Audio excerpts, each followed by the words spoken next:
WhatsApp, o por lo menos le llamamos por teléfono. Hay que recuperar eso de ir a tomar café con los amigos, ¿verdad? Porque ahora todo es puro internet y la verdad es que hace falta esas energías de los amigos. Doña Marta, buenas tardes, qué gusto tenerla aquí ya en Confrontación Democrática. Hoy no hubo chocolaticos, ¿no? No, lástima. Lo tomo como un reclamo oficial. Póngale la firma. Buenas tardes, un gusto estar aquí de nuevo, mis compañeros de discusión y a todas las personas que se han conectado para escucharnos. Les deseo una muy linda semana. Macho, la semana pasada tenemos ahí una ausencia. Sí, bueno, sí. Pero está justificada. No era una ausencia injustificada. Me rebajaron la dieta, seguramente. Menos chocolates. ¿Verdad? Y 1,000 euros. Hola Iris, Marta, Fabio, Emilio y a todos los que nos acompañan a través de la radio. Un gran abrazo a la distancia y lo mejor para todos esta semana. Don Emilio, ¿qué tal? ¿Cómo le va? Siempre un placer, doña Iris, estar aquí con usted y con el resto de los compañeros. Espero que los temas de hoy sean de interés de todos nuestros radioescuchas y también por streaming. Creo que es una semana llena de cosas buenas y positivas y hay que empujar siempre lo bueno. Así es, yo siempre parto de eso. Creo que a veces cometemos el error de creer que las cosas, todo está mal. Y si uno tomar el tiempo de hacer una lista, no solo personal, sino del país, de todo lo bueno y de lo que no es tan bueno que tenemos, vamos a descubrir que hay 1000 razones para dar gracias y sentirnos orgullosos de lo que tenemos. Doña Marta, quería que habláramos de Siria. Yo creo que tal vez para luego concentrarnos en el tema de la campaña, del nuevo gobierno, podemos empezar por ahí, porque es un tema que ha preocupado a mucha gente en el mundo. Es correcto, muchísimas gracias, Iris, porque me hicieron quitarle el doña, así para que se sepa oficialmente. Definitivamente somos parte del mundo y no podemos tratar de aislarnos tanto sentimentalmente a razones humanitarias como también económicas y políticas de la situación que pasa en el mundo, a pesar de que parece muy lejano, pero eso también nos afecta. Para poner un poco en contexto el tema de Siria, me puse a investigar un poquitito sobre Siria y Costa Rica para que nos sintamos un poco como más cercanos a qué realmente representa un país como Siria. Siria tiene más o menos 3 veces el territorio que tiene Costa Rica, con 22 millones de personas. O sea, está más poblado que nosotros. Tiene en el 2015-2016 un Producto Interno Bruto, tenía igual al de Costa Rica. Esto es la razón por la que lo quería mencionar es porque Siria no era, y mucho menos ahora, después de la guerra, cuando hay un 50% de desempleados, una pobreza terrible, que se ha agravado por el tema de la guerra, pero Siria no, uno piensa en esa región geográfica y lo que piensa es riqueza petrolera, pero no es el caso de Siria. Entonces, si no es esa riqueza petrolera, ¿por qué es que estamos en medio de este conflicto tan terrible, donde hay un montón de 500,000 de muertes desde que esta guerra empezó? ¿Por qué empezó? ¿Por qué se continúa? ¿Y por qué hay tanto interés en la región y a nivel mundial sobre ellos? Pues resulta que ellos son como el cuerpo de todo este aparato petrolero que hay, y al estar justo en el medio, las razones son geográficas, no tanto por el petróleo. ¿Y qué podría facilitar un oleoducto que lleve el gas que necesita y que consume montones Europa? Ahora, ¿qué es lo que pasa? Parece que Qatar hace unos años había ofrecido al presidente de Siria construir ese oleoducto, pero eso le afecta económicamente a Rusia, que provee el 30% del gas a Europa, y ellos han sido sus aliados durante todo este proceso de guerra, que no empezó por un asunto ni petrolero ni de oleoducto, sino a nivel interno en el 2011, cuando empezaron a surgir grupos de protesta internos por problemas más que todo políticos, económicos, internos del país, y esto dio brecha para que incluso grupos como Al Qaeda se hayan metido aprovechándose de esta situación de caos que hay en el país. Ahora, ¿por qué Estados Unidos está metido en esto? Hay varias razones interesantes que hay que tomar en cuenta. Una fue lo que dijo el jefe de campaña de Clinton en su momento: "It's the economy, stupid". Y ese es probablemente uno de los puntos más importantes, y es porque sin importar cuál sea la decisión de Estados Unidos, ya sea de intervenir o no intervenir en esa guerra, va a haber consecuencias económicas para Estados Unidos, y lo que pasa en Estados Unidos, lo sabemos de siempre, nos va a afectar a nosotros muchísimo más fuerte, porque somos un país mucho más débil. Geográficamente, como ya lo comenté, es estratégico. El tema de Al Qaeda, que es el archienemigo de Estados Unidos por todos los eventos que han pasado, y el poder tener una puerta de acción para controlarlos, para atacarlos, pues para Estados Unidos también es importante. Con Irán, que siempre ha sido un aliado estratégico de Estados Unidos, pues también es otro tema importante por lo cual Estados Unidos quiere intervenir. El precio del petróleo, que lo mencioné, y hay un asunto también en términos de la reputación a nivel mundial que tiene Estados Unidos y de la responsabilidad que ellos han adquirido, al menos en imagen, con respecto a control de daños. Pero quería ponerlo sobre la mesa y pues muy triste realmente la situación, las imágenes que vemos constantemente en las noticias y en todos los medios de comunicación. Sí. Pareciera que, por lo menos en mi punto de vista, de que fue un ataque como el que se había hecho el año pasado también, y no pasará más. Eso pareciera, las noticias en Estados Unidos, por lo menos ese es el tono que están teniendo, cosa que el viernes, cuando ocurrió el ataque, no parecía que la cosa podía expandirse mucho más. Y claro, que dicha que doña Marta nos trae esa remembranza de lo que es un país que uno conoce poco, en la realidad, he oído hablar muy poco, y que dicha para poder también enfocarlo desde las dimensiones del país. Y bueno, el petróleo sigue haciendo, y ahora el gas sigue haciendo estragos en las guerras, y los gringos nunca van a dejar de entrar a donde sus intereses económicos van a estar por lo menos parcialmente afectados. Yo tal vez quisiera agregar dos temas más ahí como para que lo incluyéramos. Que Al-Assad, ciertamente lo que este tipo de bombardeo, por más que digan que está dirigido exclusivamente a sitios donde se supone que hay armas químicas, argumento que me parece ya falaz para los Estados Unidos. Esa fue la excusa para atacar Irak, y luego descubrieron que no había tal cosa. Que hay dos cosas ahí. Uno es el tema de Damasco, ¿verdad? Esa ciudad milenaria, incluso bíblica. Recordemos cómo Pablo, que andaba persiguiendo cristianos, oye una voz, el caballo se cae del caballo y dice, ahora no recuerdo si iba para Damasco o venía de Damasco.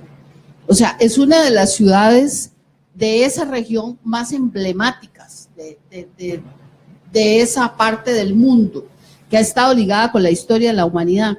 Pero Al-Assad tampoco es una blanca paloma. Recordemos que esa es una dictadura, y que ahí también hay un problema religioso entre chiitas y sunitas, que son temas que también están alrededor de esta circunstancia especial.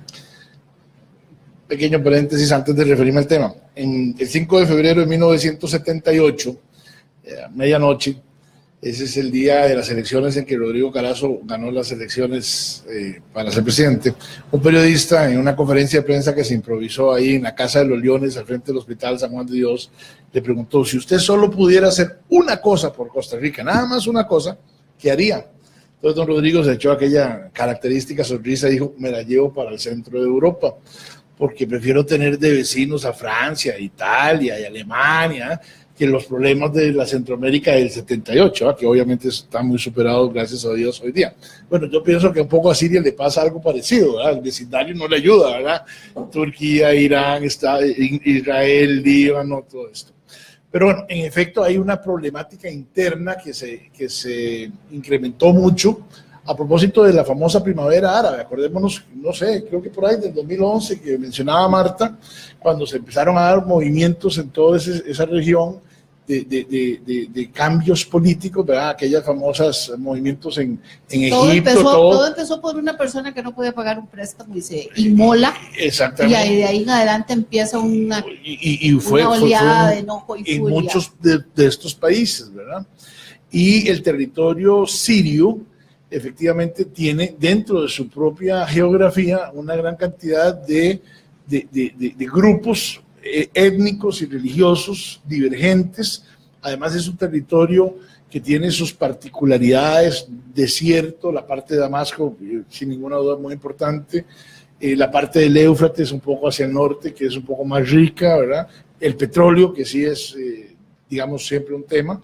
El hecho de que un país tenga petróleo, y entiendo que lo tiene bastante, ya hoy día no significa tampoco garantía de estabilidad económica. El mejor ejemplo es Venezuela. Y, por supuesto, el problema geopolítico matizado con lo económico de Rusia, con el gasoducto y todo esto. Yo coincido con Fabio, espero que el ataque no pase a más. O sea, fue un ataque muy preciso, no tuvo víctimas mortales. Se supone que iba dirigido a centros de investigación y de fabricación de armas químicas, y pareciera hasta el momento que ahí se va a quedar. Pero más aún, Putin hizo una gran advertencia, ¿verdad? Y es muy peligroso estar haciendo bravuconadas, porque si pasa algo más, ¿qué va a hacer Putin? O sea, porque Rusia sí está desde hace mucho tiempo dándole apoyo al régimen de Al-Assad, y contra los mismos grupos internos que han querido es correcto, y por supuesto casi contra el mundo, ¿verdad? Entonces nuevamente empieza a polarizarse un mapa mundi, ¿verdad? Donde el régimen ruso estará de un lado y muchos otros países del otro, y esto es como una chispa que puede incendiar cosas más grandes. Esperemos que eso no ocurra. Don Emilio. Doña Iris, yo me voy a ir un poquito más atrás. En 1912 se produce una de las guerras en los Balcanes. Y en esa guerra de los Balcanes, en la que participan Bulgaria y participa el Imperio Austrohúngaro y participa Serbia, el enfermo se muestra claramente como el Imperio Turco. Dos personajes, uno británico del Ministerio de Relaciones Exteriores, otro francés del Ministerio de Relaciones Exteriores y de la Oficina de Colonias, a bordo de un barco británico, el yate Temptress, que todavía existe, navegan el Mediterráneo y discuten entre ellos. No había estallado la Primera Guerra Mundial, la necesidad de establecer reglas de decisión para repartirse el Imperio Turco, porque el Imperio Turco se va a disolver de todas maneras. Estos dos personajes se vuelven a reunir en 1916 o en 1915-16. Un señor británico de apellido Sykes y un señor francés de apellido Picot, y de Sykes-Picot sale un tratado en el cual las potencias, el Imperio Británico y el Imperio Francés, dicen, mira, pásame la regla porque la frontera tiene que ser así, porque nosotros queremos que estos campos petroleros le toquen a Francia y queremos salida al Mediterráneo, decían los franceses respecto de Siria, y los ingleses dijeron, nosotros queremos Jordania y Palestina y también Irak porque necesitamos petróleo y no queremos que los franceses estén cerca del canal de Suez. Y así lo hicieron. Entendámonos. Siria ha sido parte del Imperio Turco por miles de años. Primero vinieron los turcos seleucidas, que lucharon contra los faraones, y luego los turcos otomanos, que gobernaron cientos de años más, hasta 1918. Pues esa provincia del Imperio Turco fue cercenada, regla en mano, para que le tocara a Francia con las características que Monsieur Picot quería garantizarle a su patria. Estos desastres de las potencias de entonces, entre ellas los Estados Unidos y Woodrow Wilson, porque Woodrow Wilson se puso también a inventar países, han producido en el siglo XX los desastres de los Balcanes y en el siglo XXI el desastre del Medio Oriente. ¿Cómo se va a resolver esto? Pronóstico muy reservado, muy reservado. Me da la impresión que los Estados Unidos hicieron esto no porque quieren influir en la crisis. Lo que quieren es, con esto, esconder la crisis política interna por la que atraviesa este señor presidente de ellos, el innombrable Lord Voldemort. Y entonces tira unos cuantos cohetes. Cuidado si la proximidad de las flotas norteamericanas en el Caribe producen también otro showdown, como dicen ellos, en la cercanía de nuestra área, de nuestra zona, cerca de las Guyanas. Mi impresión, doña Iris, es que la complejidad del caso sirio es tremenda. Comencemos. Rusia apoya a Siria, pero Rusia compite con Siria. Rusia quiere el gasoducto para ella, pero Irán desea el gasoducto y el Cáucaso desea el gasoducto por Siria. Y ahí hay una contención económica muy seria entre los dos. Siria es la interpósita mano que financia a Hezbollah y al Fatah y a todos los movimientos terroristas palestinos. Siria. Y entonces Israel y los Estados Unidos se sienten, digamos que, prevenidos contra ella. Pero es que Siria también, o un movimiento importante dentro de Siria, como es ISIS, ha estado en guerra contra Irak y claro está contra la coalición de países que defendieron y formaron ese adefesio que es el Irak de hoy. Y entonces, si el dictador de Siria gana la guerra, pierden Rusia y pierden los Estados Unidos. Si gana ISIS la guerra, pierden los Estados Unidos y pierde Rusia. Irán, no Irak, Irán está en una situación muy complicada porque esa es una salida de Irán al Mediterráneo.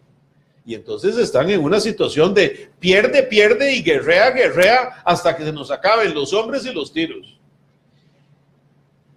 Yo no le tengo miedo al ataque norteamericano.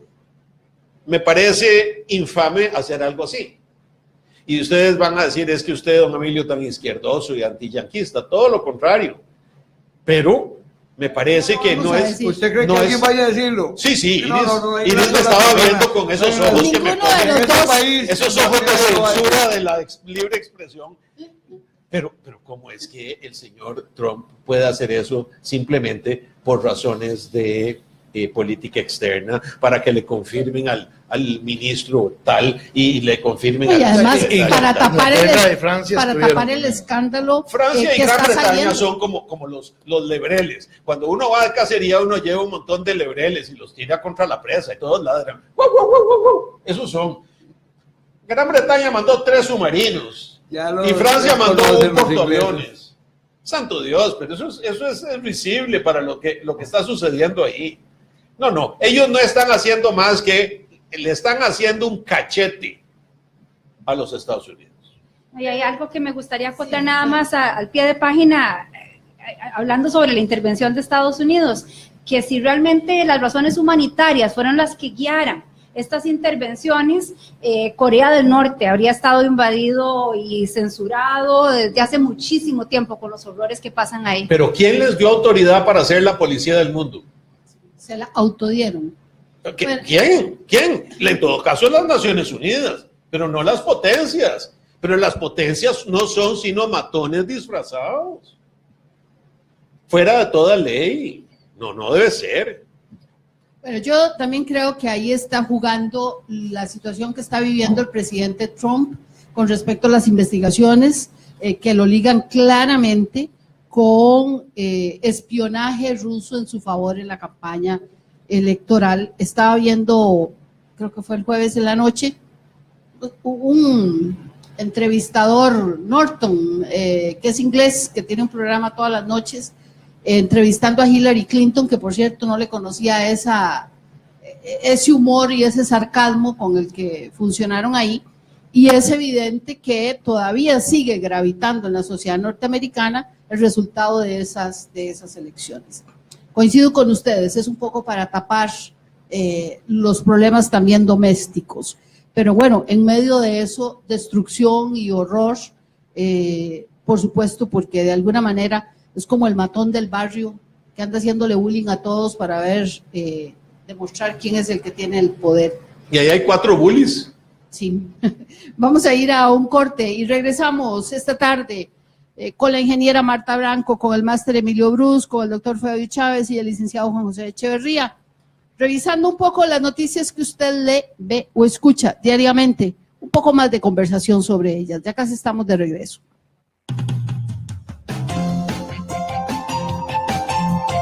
Esto es Confrontación Democrática.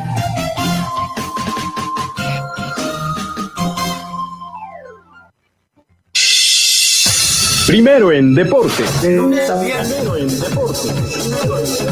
De 4 a 5 de la tarde. Primero en deporte.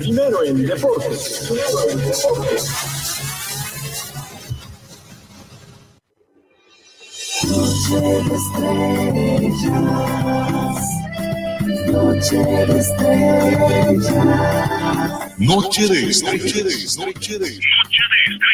De lunes a viernes, de 7 a 8 de la noche. Noche de estrellas. El Radio Centro, la radio completa.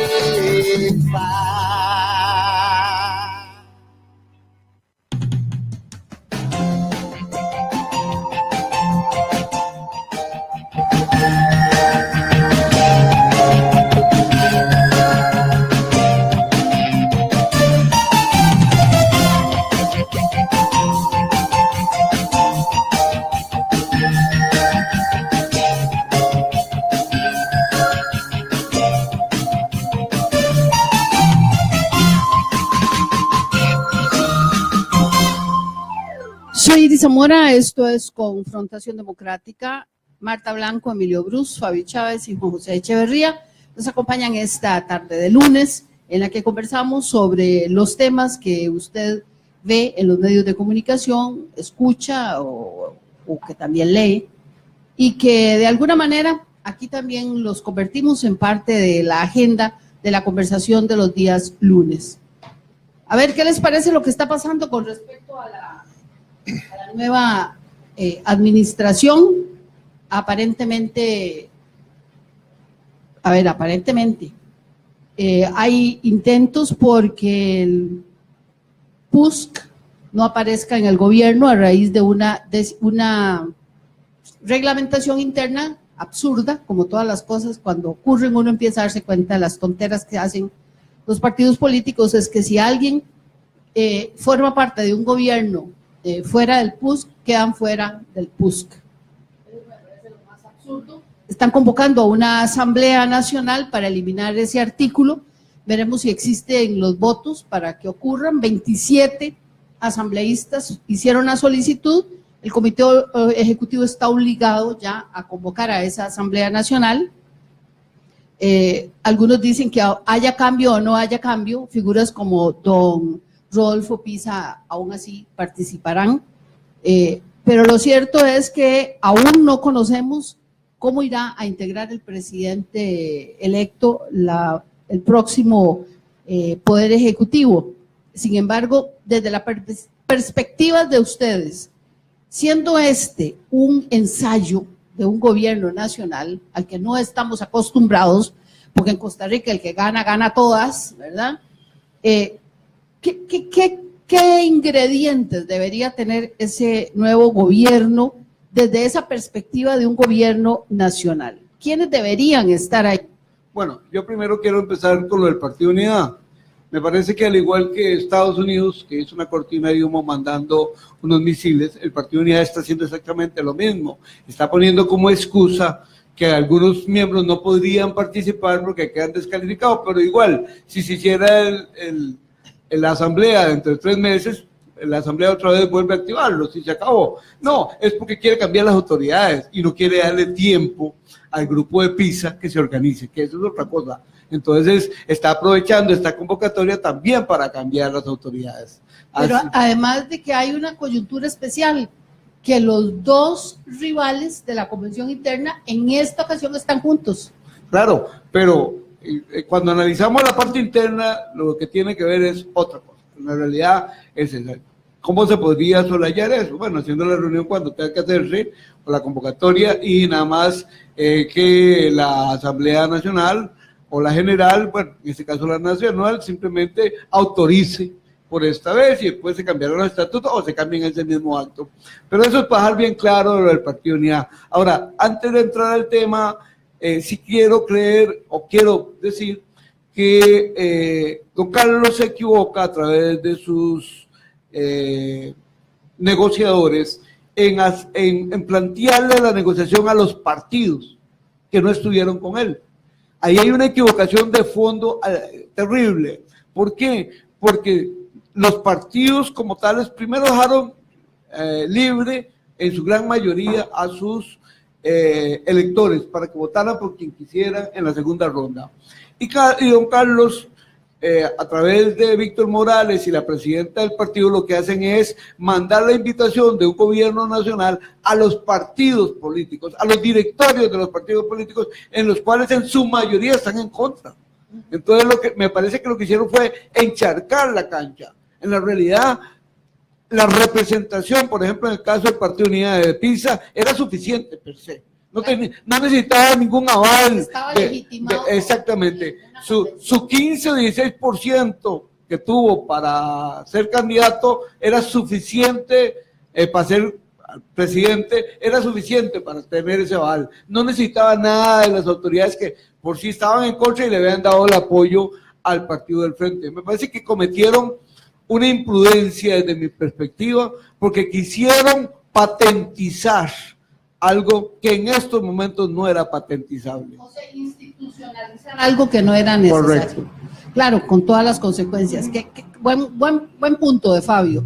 Doña Marta. Sí, con respecto al tema de los estatutos del PUSC, es un llamado de atención en general a las personas, principalmente abogados que hacen leyes, que hacen regulaciones, que siempre se debe pensar en forma estratégica y a futuro de cuáles pueden ser todas las consecuencias. Yo sé que es muy fácil ser general después de la batalla, pero en general poner las barbas en remojo de que es muy fácil apuntar prohibiciones y cosas de este tipo y después vienen las consecuencias, como en un caso de estos que por supuesto es muy difícil de predecir, pero ver las cosas positivas y negativas que pueden traer este tipo de regulaciones o restricciones.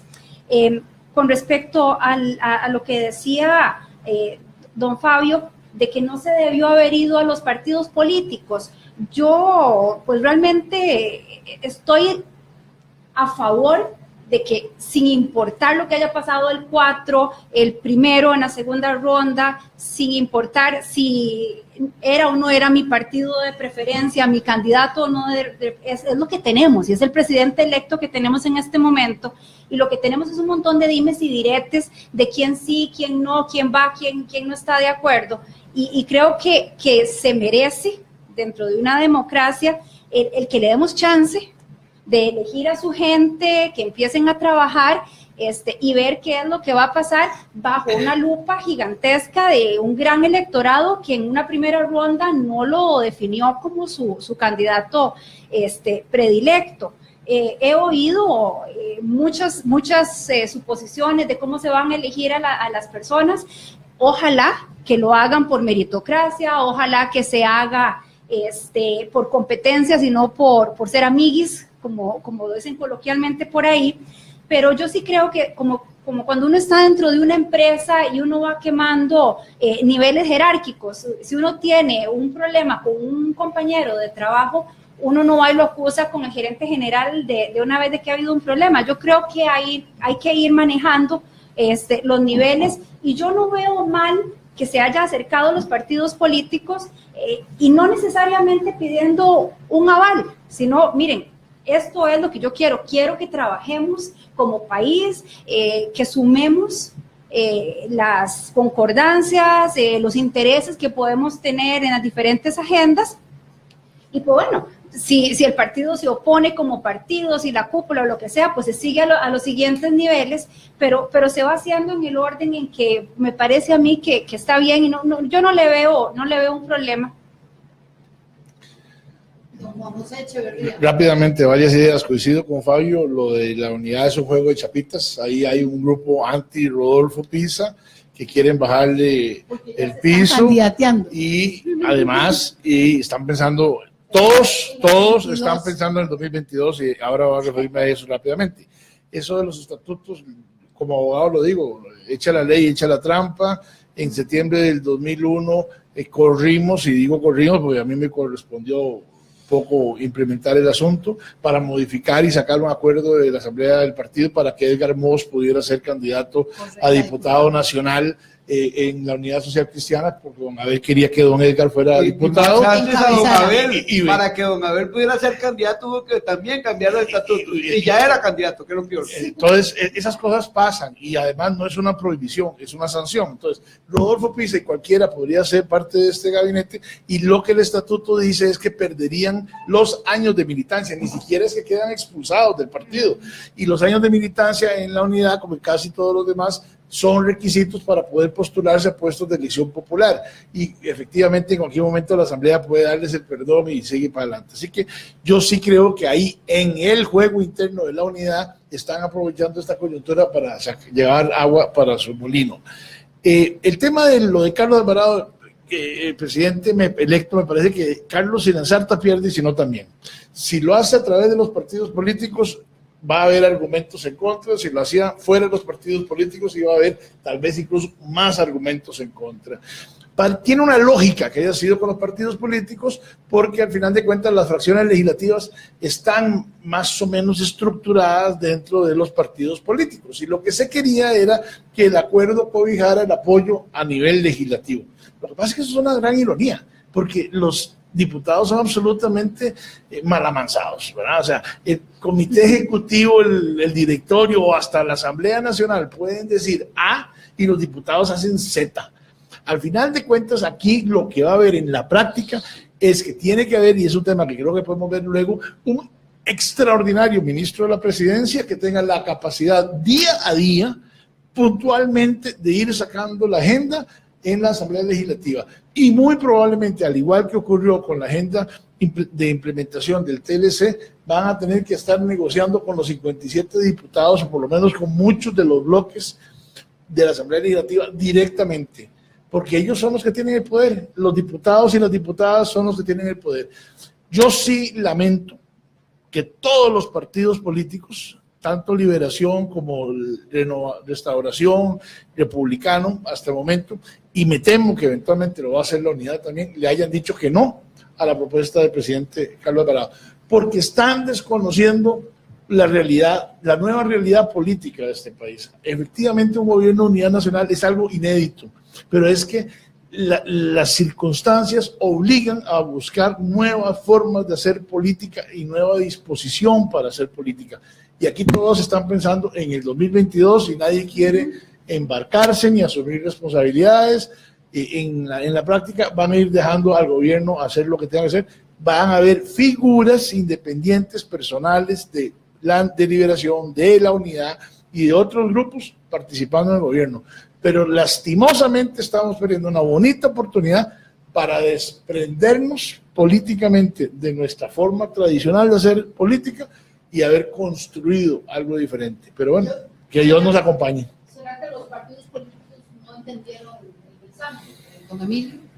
De lo que ocurrió en esta campaña electoral. O sea, 1.000.000, casi 300.000 costarricenses dijeron: lo que ustedes han venido diciendo no es lo que nos gusta. Queremos una cosa nueva, que todavía la gente no lo sabe. Lo que sí sabe es que no les gusta lo que vivía antes de esta elección. ¿Por qué será esa resistencia a la coalición? Porque incluso el mismo Unidad Social Cristiana, la Unidad Social Cristiana es producto de una coalición. En el 78 hubo una coalición de partidos tan disímiles como el Unión Nacional y el Republicano Calderonista. La diferencia es que fue antes de las elecciones. Entonces fuimos, y digo fuimos porque yo era joven, pero bueno, éramos parte de eso.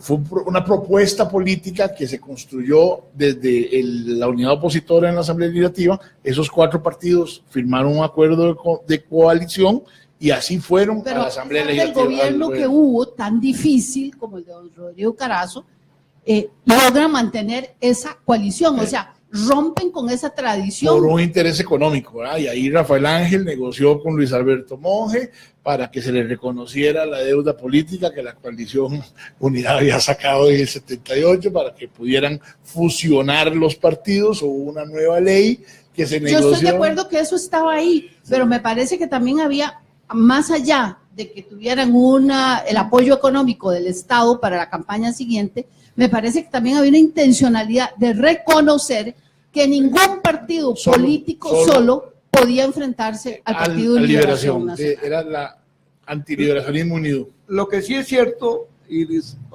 compañeros, es que el pueblo ya cambió y está necesitando o está pidiendo y exigiendo una nueva forma de gobernar. Y tan es así que lo expresa en la primera vuelta, no en la segunda vuelta, cuando vimos que Liberación Nacional un día sí y el día siguiente también criticó al gobierno como parte de una estrategia de un partido y el país no le dio la oportunidad a la segunda vuelta. O sea, ya la gente tampoco acepta eso, o sea, esa oposición per se que se lo merecía el gobierno de Guillermo, claro que se lo merecía porque entró pateándole las espinillas a los gobiernos anteriores de Liberación, pero aún así el país no lo aceptó como una buena práctica de hacer política y no entiendo los partidos políticos que estarán pensando en este instante si el país está diciendo no aceptamos la vieja forma de hacer política. Gracias. Llegado mi turno, me gustaría mucho señalar que estoy de acuerdo con la intencionalidad y en desacuerdo con las formas seguidas por el Partido Acción Ciudadana. Un partido que ha elegido 10 diputados en la primera ronda, lo que contradice sus palabras, doña Iris, porque la intencionalidad de país no fue hacer las cosas distintas dándole 10 diputados al que iba a ganar. Necesariamente requiere ir a una alianza y a un gobierno de unidad nacional, en el que las bancadas, no las figuras, las bancadas de los partidos de oposición al PAC, que son mucho mayores que las del PAC, se comprometan a aprobar una serie de proyectos en los cuales hay convicciones comunes, intereses comunes y una visión similar. El problema es que don Carlos Alvarado y su negociador Víctor Morales Mora, porque no es Zapata, no es el del cementazo, es el que era alcalde de Acerrí y ministro de Trabajo, el que le dio trabajo a una sobrina y tuvo que renunciar porque le hicieron un escandalito. Ya esas son intrigas. No, es para que la gente sepa, para que la gente sepa diferenciar que no es el famoso, digamos, el conocido en autos, sino el menos conocido en autos, el que fue jefe de su campaña. y la presidenta de partido con quien iban a trabar después de la elección una alianza formal, sino que era con los partidos. ¿A quién presuntamente ponen atención las bancadas para poder hacer una lista formal de proyectos y suscribirlos? Si no son los partidos. Nadie en su sano juicio negocia con figuras, por grandes, positivas, decentes e inteligentes sean estas, si no tienen el respaldo legislativo para aprobar los proyectos. Entonces debió ser con las fracciones. Era con las fracciones. Entonces era con las fracciones. Ni tan siquiera con los directores políticos y menos con figuras. Exactamente. Pero, perdón, era una formalidad y un sentido de respeto Había que hacerlo. hacia los partidos. Y ellos lo hicieron. Uno no puede decirle a una gran figura, mira, venite conmigo y te ofrezco el Ministerio de la Presidencia o el Relaciones Exteriores o tomando al BID y vos me ayudás a armar esto. Y si no tiene el respaldo legislativo, no tiene dientes ni garras. ¿Y cuál es el problema en que está ahora en la Unidad Social Cristiana? Bueno, el mismo por el que atravesó don Miguel Carabaguías. Porque cuando don Miguel presentó su candidatura le dijeron no, porque usted no tiene 2 años de militancia. ¿Cómo? Si yo fundé la Unidad Social. Sí, pero usted se fue con los calderonistas. Y el señor Murray le dijeron exactamente lo mismo. Entonces, o respetamos los estatutos o no los respetamos. Si los irrespetaron con Abel Pacheco, mal irrespetados estuvieron. No debió haber sucedido, pero no es un asunto de irrespetarlos. ¿Cómo se debe resolver esto? Esto se debe resolver mediante un acuerdo escrito y formal entre las bancadas de oposición al PAC y el PAC y su fracción. Porque, perdónenme, señores, ¿quién le asegura a don Carlos Alvarado que sus 10 diputados van a votar los proyectos? Si son diputados tan disímiles como los de cualquier otro partido. Más. O más. Entonces, me parece que es fundamental volver por la ruta de la corrección técnica. Acordemos proyectos en una lista formalizada, pongámosle la firma y luego llamemos a figuras valiosas para que nos ayuden a materializar los acuerdos desde el Poder Ejecutivo.